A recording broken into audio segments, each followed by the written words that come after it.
আসসালামু আলাইকুম রহমতুল্লাহি ওবরকাতুহু। সম্মানিত দর্শক, আপনারা সবাই জানেন যে তিনজন প্রধান নির্বাচন কমিশনার সহ 2014, 2018 এবং 2024 সনের নির্বাচনের সাথে সম্পৃক্ত কর্তা ব্যক্তি ইনক্লুডিং শেখ হাসিনা, তাদেরকে আসামি করে যে মামলা হয়েছে সেই মামলায় দুজন প্রধান নির্বাচন কমিশনার গ্রেপ্তার হয়েছেন। এবং এই নির্বাচন কমিশনার মানে প্রধান নির্বাচন কমিশনার মধ্যে জনাব নুরুল হুদা, যিনি 2018 সনের নির্বাচনটি পরিচালনা করেছিলেন এবং ওই সময়টিতে বাংলাদেশের ইতিহাসে রীতিমতো রাজনীতির মীর জাফরি হয়েছিল। 2014 যে নির্বাচনটা, এটি একতরফা নির্বাচন হিসেবে বা বিনা প্রতিদ্বন্দ্বিতার নির্বাচন হিসেবে পরিচিত। এর কারণ হলো বিএনপি অংশগ্রহণ করেনি। 2024 সনে একই অবস্থা, কিন্তু 2018 সনে মানুষের বেদনা অনেক বেশি, এই কারণে যে ওই সময়টিতে শেখ হাসিনা নিজে এমন কিছু কথা বলেছেন যার কারণে লোকজন তাকে বিশ্বাস করেছিল। তিনি বলেছেন যে আমি বয়স হয়ে গেছে, জীবনের শেষ প্রান্তে আমি এমন কিছু করব না যার কারণে জনগণ আমাকে মন্দ বলবে। দ্বিতীয়ত তিনি বলেছিলেন যে আমি বঙ্গবন্ধুর কন্যা, আমার একটা কমিটমেন্ট আছে।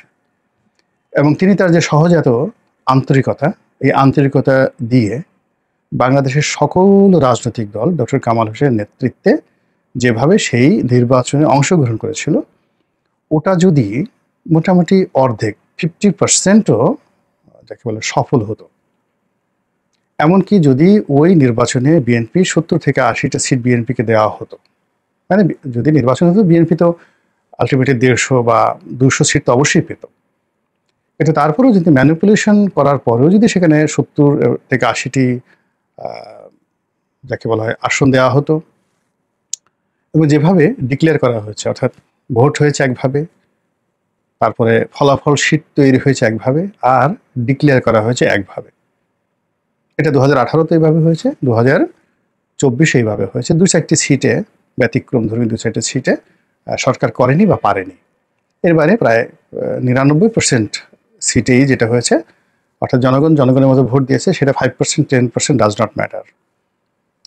তারপরে রেজাল্ট শিট তৈরি করা হয়েছে, সেখানে দেখা গেল 40%, 48% বা 50%, এটা একটা রেজাল্ট শিট তৈরি করা হলো। এখন রেজাল্ট শিটে দেখা গেল গেদু মিয়া এমপি হয়েছে, কিন্তু ঘোষণা করার সময় দেখা গেল গেদু মিয়াকে ঘোষণা না করে কদু মিয়াকে ঘোষণা করা হয়েছে।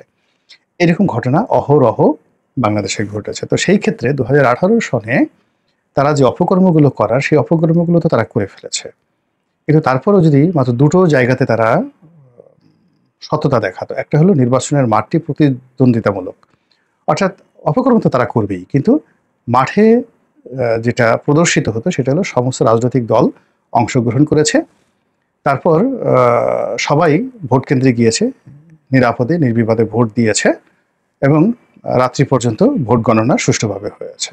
এই কাজটি ইচ্ছা করলে হুদা সাহেব করতে পারতো, শেখ হাসিনা করতে পারতো, কিন্তু তারা সেই কাজটি করেনি। বরং ওই সময়টিতে সারা বাংলাদেশের একেবারে 300টি আসনে যেভাবে বিরোধী দলীয় মানে প্রার্থীদেরকে হেনস্থা করা হয়েছে, তাদের জীবন তছনছ করে দেওয়া হয়েছে, তাদের বাড়িঘর মামলা মোকদ্দমা ভাঙচুর করে যেভাবে তাদেরকে লাঞ্ছিত অপমানিত করা হয়েছে, আমি সেই নির্বাচনের পর এসে বলেছিলাম যে কিয়ামত পর্যন্ত এর দায় আওয়ামী লীগকে ভোগ করতে হবে, প্রত্যেকটা লোককে।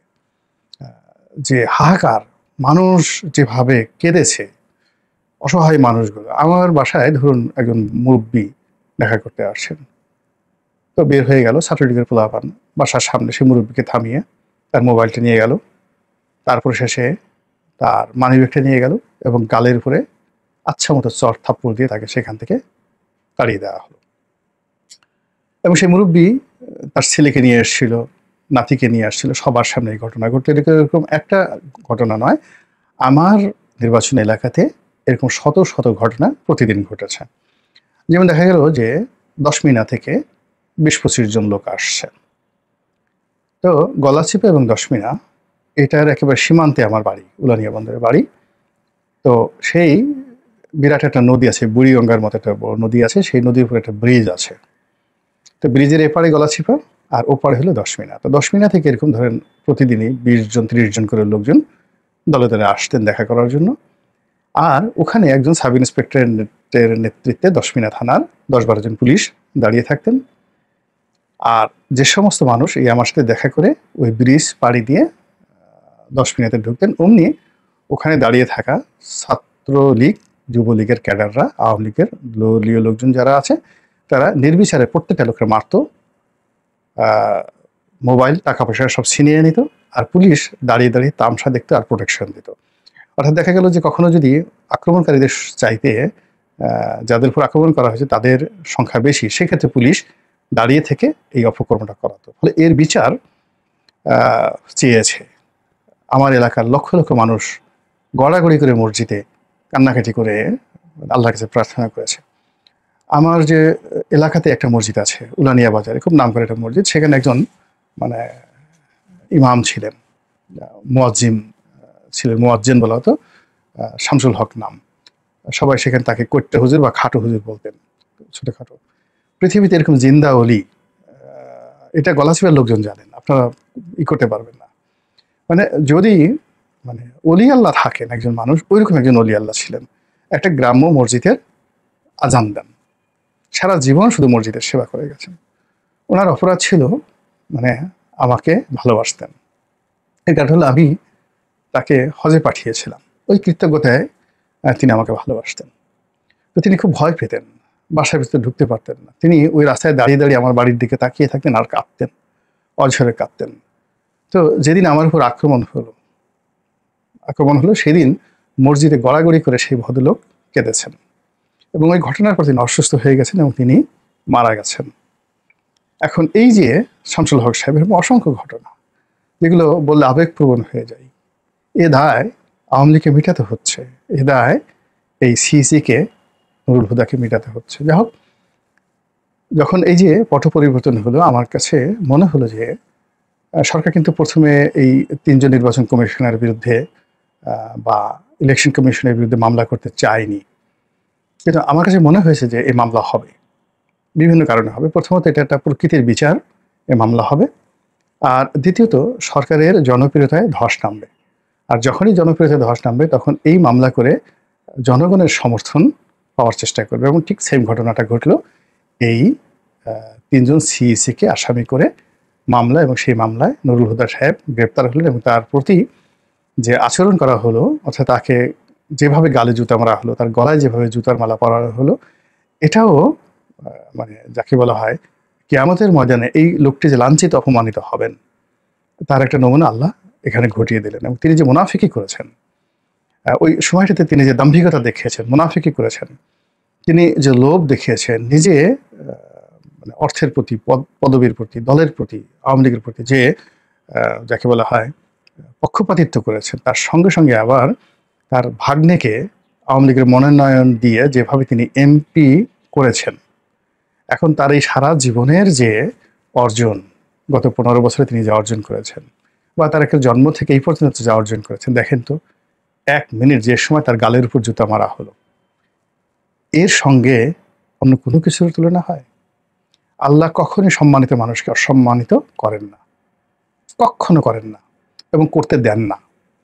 আল্লাহ যাদেরকে ভালোবাসেন তাদের মর্যাদাটা এভাবে সমুন্নত রাখেন যে সারা পৃথিবীর কীটপতঙ্গ সবাই চেষ্টা করেও তাদের অসম্মান করতে পারে না। কিন্তু আল্লাহকে যখন যারা বেইজ্জতি করে ফেলে এবং আল্লাহর দেওয়া নিয়ামতকে যখন যারা পুছিয়ে দেয়, তখন আল্লাহ তাদেরকে এভাবে লাঞ্ছিত করেন এবং অপমানিত করেন।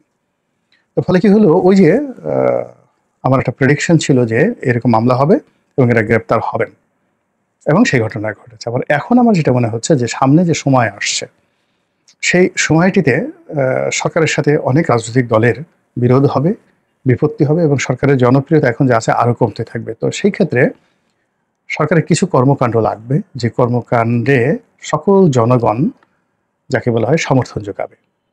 সরকারের এমন কিছু পদক্ষেপ নিতে হবে যে পদক্ষেপে রাজনৈতিক দলগুলো কিছু বলার থাকবে না ধন্যবাদ দেওয়া ছাড়া, আর এমন কিছু কাজ যে কাজে রাষ্ট্র উপকৃত হবে।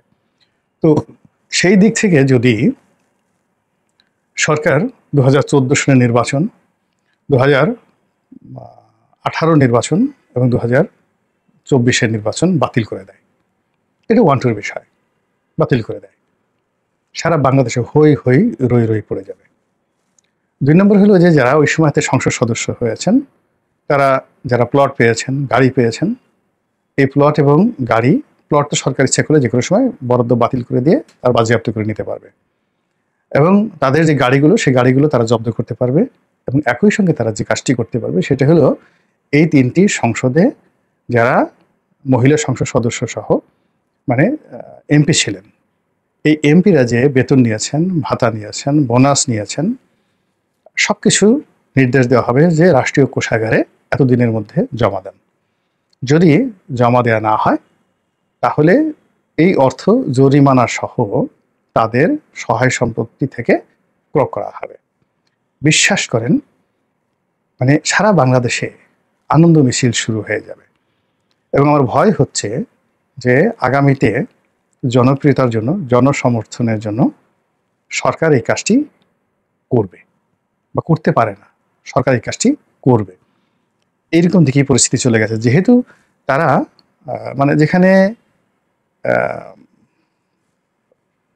বাবাকে মানে যে কোনো একটা অপরাধ, স্বামী স্ত্রী একটা অপরাধ করেছে, তো স্বামী স্ত্রী দুজনকেই ফাঁসিতে লটকানো হচ্ছে। তো সেখানে যে সন্তান পয়দা হলো, সেই সন্তানের যে ভবিষ্যৎ সেটা কি হতে পারে এটা খুব সহজেই বোঝা যায়।